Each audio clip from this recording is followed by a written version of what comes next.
Baylor coming off getting routed by Texas on Saturday, play in Orlando on Saturday of this week. J.J. Joe joins us. And J.J., there's a lot of ways you could describe it, but the bottom line is UT was men among boys. And I'm talking from the defensive line dominating to everything in between. Craig put this up over the weekend on Saturday. Is this the most disparaging level of talent between Texas and Baylor we've seen in many years?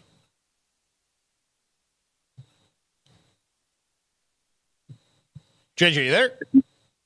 You guys got me? Yeah, okay, now we do. Sorry. Okay, no worries.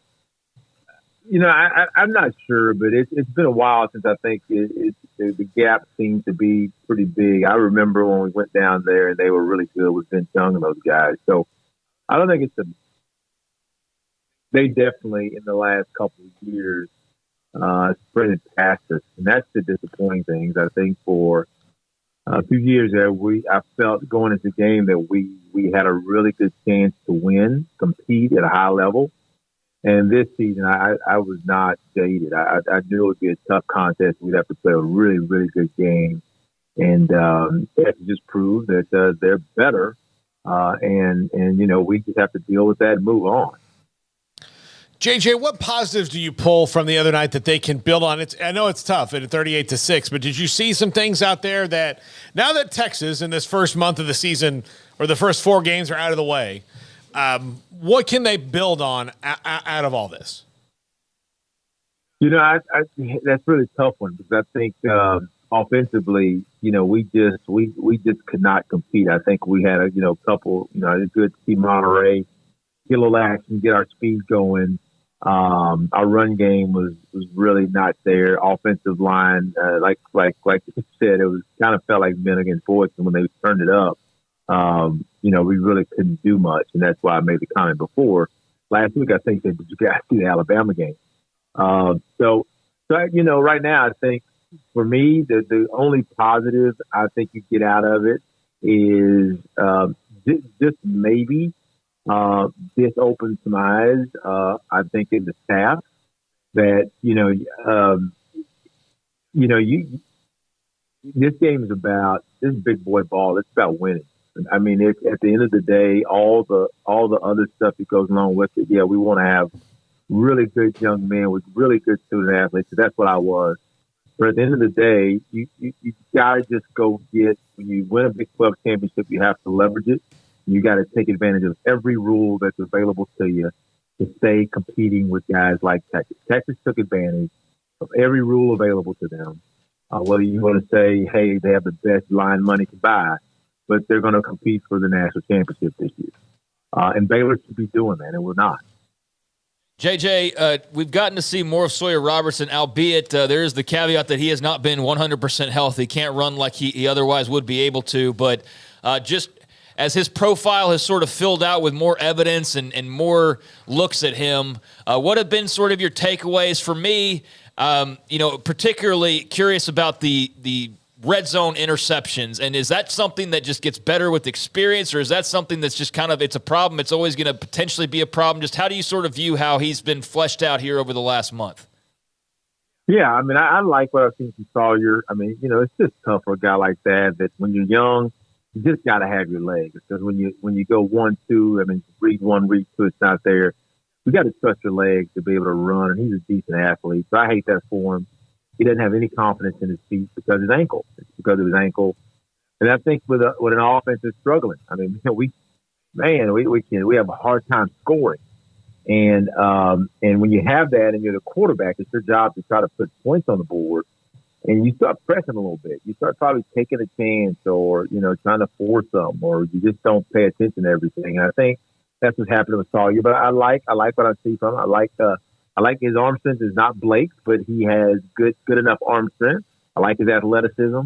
I like what I saw against Utah, because I think that's probably when he was the healthiest. So, I mean, he has a future here.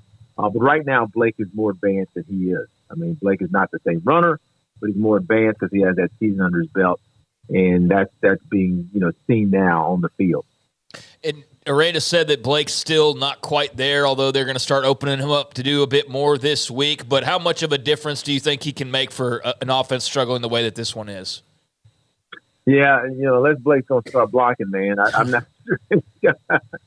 I mean, he'll help. Don't get me wrong. Blake will help. But we have to remember, Blake was in that first game, and he went most of the way, and we were losing to Texas State. So, I mean, he would definitely help in the passing game. I think there's a lot of opportunities there that Sawyer just not used to seeing, and he's just not in that flow. So Blake will help, but really what has to help happen is that relatively young offensive line has to come together, and it just takes time in games, man. That's just the way it is, and whatever has to happen with maybe simplifying the scheme, maybe changing some things, maybe maybe it'll get there. But I will say this.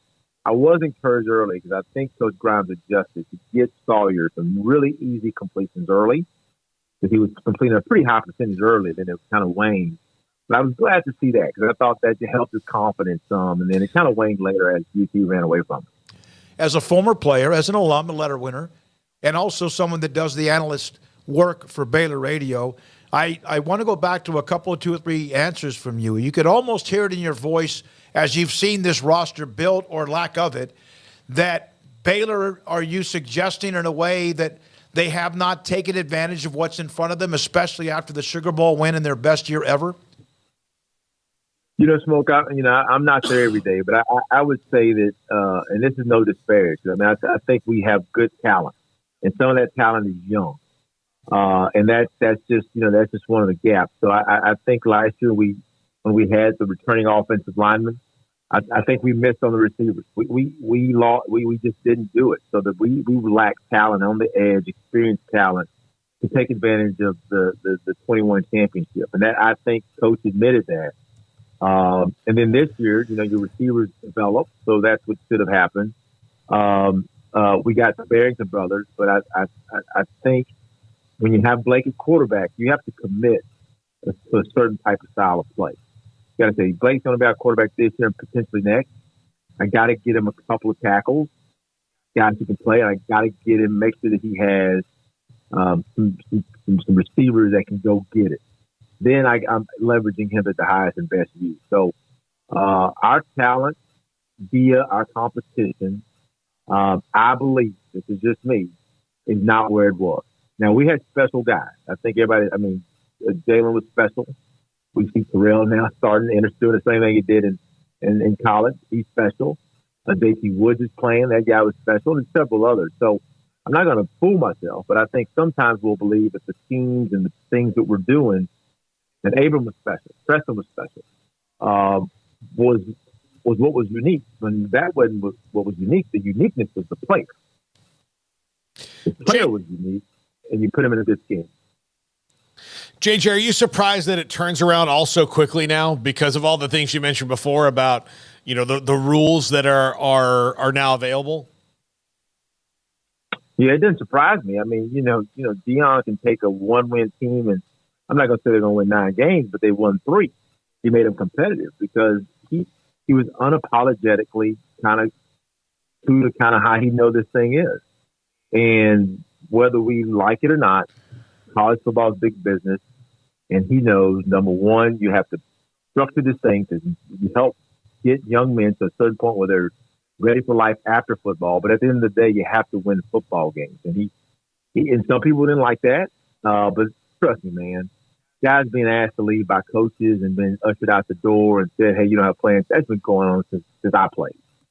So for a kid to get get the knowledge from the coach that, hey, man, it's not a spot for you here, I just go look for something else, that's not me. The only difference is, now that it's a little bit more public with the transfer portal and all that. So I mean, I think in the future, I think we've learned a lot. But I'm hoping the rest of this year, this thing, and I think it can turn around, but it's going to take a lot. JJ, have a lot of just various Big 12 fans, college football fans in our audience, and now that you've had an opportunity to see Texas up close, obviously some of what they did was, a result of Baylor's own struggles, but you know that they're highly ranked there at number 3, and they're going to be favored probably in every game except for maybe Red River, and probably still will be favored there in a couple weeks. But what are your thoughts on what you saw from Texas and sort of where they are right now with Sark? I like them. I think they're beatable. Because I think, I like yours, but, yours is not asked to do too much. I mean, he's asked to make the play. And he's learned, though. I think he's learned that, hey, I don't have to be, that 5-star guy that's got to save the program when I have all this talent around me. They have a good offensive line that's grown up. They have guys on the edge. Worthy changes the game for him because you just have to cover him a certain way and know where he is. And then they have a runner that they replaced with John Robinson and Roschon Johnson with. I mean, I really like that Jonathan. I think it's Jonathan Brooks is his name. Yep. But I really like him too. So, and defensively, to me, and I wrote this last week, defensively is what I've been really impressed with Texas. They get there. They remind me of how we played. I mean, when I remember seeing 19, Chris Miller was the first one I saw in 19 that he just popped off the shot. I was like, who is this dude? Those dudes come with speed and intention. And we used to do that. Right now, we don't. I just think there's the gap. And you'd have to be blind not to see it, that we used to have a group of guys that played so fast. I remember when Clayton Johnson went down in 19. And we were like, oh, my God. And here comes Terrell, right? And that guy may have been better than Clayton. So I think that's what I've been impressed with UT is that they've recruited on the defensive side, and that's made a huge difference. And then they have the offensive line, so they're going to have a chance at it. There's no one in the Big 12 I think they can lose one. I don't think there's anybody who should beat them. So I mean they should be. They'll go to the CFP if they do what they need to do. JJ, as always, thank you very much for the insight. We appreciate it. JJ Joe, Baylor Radio Color Analyst, with us on 365 Sports. I glanced online. I think